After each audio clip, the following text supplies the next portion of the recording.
Hello guys. तो आज हम ओवरऑल का क्विक आंसर बताने वाले हैं।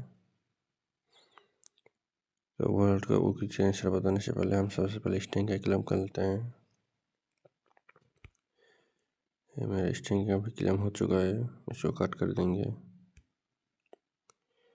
अब हम होम पर क्लिक करेंगे तो एक्सेल करेंगे। यहाँ पे टुडे क्लेम नाउ पर क्लिक करेंगे।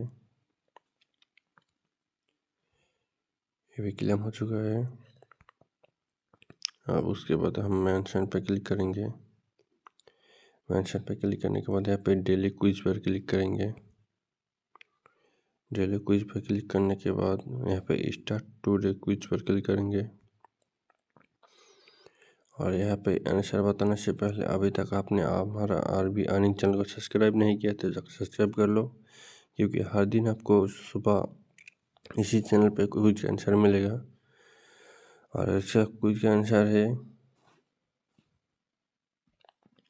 इन पर मिनट लॉस यही सही आंसर है। जाओ और सबमिट करो।